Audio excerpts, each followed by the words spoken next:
Sir, Rama ಮಂದಿರದ ವಿಚಾರದ inauguration ಇದೆ. ಅದಕ್ಕೆ ಇವತ್ತು ಪ್ರಧಾನಮಂತ್ರಿ ನರೇಂದ್ರ ಮೋದಿಯವರು ರ್ಯಾಲಿ ಮಾಡ್ತಾ ಇದ್ದಾರೆ. ಅದರ ಮೈತ್ರಿಕೂಟದ ಸದಸ್ಯರು ಒಂದಷ್ಟು ಜನ ಧಾರ್ಮಿಕ ಭಾವನೆಗಳಿಗನ್ನ ಬಳಸ್ಕೊತಾ ಇದ್ದಾರೆ, ದುರ್ಬಳಕೆ ಆಗ್ತಾ ಇದೆ. ನೋಡಿ ಪ್ರಧಾನಮಂತ್ರಿಯವರು ಈಸ್ ನಾಟ್ ಎನ್ ಅಡ್ಮಿನಿಸ್ಟ್ರೇಟರ್. ಅವರು ಒಬ್ಬರು ಶೋಮ್ಯಾನ್. ಒಳ್ಳೆ ಮಾರ್ಕೆಟಿಂಗ್ ಮಾಡ್ತಾರೆ, ಒಳ್ಳೆ ಇದು ಮಾಡ್ತಾರೆ. ರಾಮ ಮಂದಿರ ಕಟ್ಟಿದ್ದೀರಾ, ಭಾಳ ಸಂತೋಷ. ರಾಮರಾಜ್ಯ ಯಾವಾಗ ಕೊಡ್ತೀರಾ ಅದನ್ನು ಹೇಳಿ ಜನರಿಗೆ.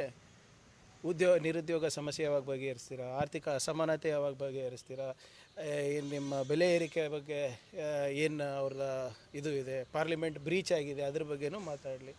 ರಾಮರಾಜ್ಯ ಯಾವಾಗ ಬರುತ್ತೆ? ರಾಮ ಮಂದಿರ ಕಟ್ಟಿದ್ರೆ ಭಾಳ ಸಂತೋಷ. ಆದರೆ ರಾಮರಾಜ್ಯವ್ರನ್ನ ಬಗ್ಗೆ ಮಾತಾಡೋದು ಯಾವಾಗ ಪ್ರಧಾನಮಂತ್ರಿ? 10 ವರ್ಷ ಆಗ್ತಾ ಬಂತು. ಅದ್ರ ಬಗ್ಗೆ ಒಂದನ ಮಾಹಿತಿ ಇದೆಯಾ ನಿಮ್ಮ ಹತ್ರ? ಹೇಳಿ. ಒಂದು ಪ್ರೆಸ್ ಕಾನ್ಫರೆನ್ಸ್ ಮಾಡಿ ನಮ್ಮ ಆರ್ಥಿಕ ವ್ಯವಸ್ಥೆ ಬಗ್ಗೆ, ನಮ್ಮ ದೇಶದ ಏನು ಫಾರಿನ್ ಪಾಲಿಸಿ ಬಗ್ಗೆ, ನಮ್ಮ ರಾಷ್ಟ್ರದ ಸೆಕ್ಯುರಿಟಿ ಬಗ್ಗೆ ಯಾವತ್ತನ ಮಾತಾಡಿದಾರಾ 10 ವರ್ಷದಲ್ಲಿ? ಬಹುಶಃ ಮೊದಲನೇ ಪ್ರಧಾನಮಂತ್ರಿ ಇರ್ಬೋದು. ಇವರು ಏನು ಮಾಡಿದಾರಂತ ಒಂದು ಪ್ರೆಸ್ ಕಾನ್ಫರೆನ್ಸ್ ಕರೆದಿಲ್ಲ. ಸೊ ಅದ್ರ ಬಗ್ಗೆನೂ ಮಾತಾಡಲಿ, ರೋಡ್ ಶೋನೂ ಮಾಡಲಿ. ಯಾರು ಬೇಡ ಅಂದಿದ್ದಾರೆ? ಅವರೇ ತಾನೇ ಪ್ರಧಾನಮಂತ್ರಿ. ಎಲ್ಲನೂ ಕಾನೂನು ಚೌಕಟ್ಟಲ್ಲೇ ಮಾಡ್ತಾಯಿದ್ದಾರೆ, ಮಾಡಲಿ, ತೊಂದರೆ ಇಲ್ಲ.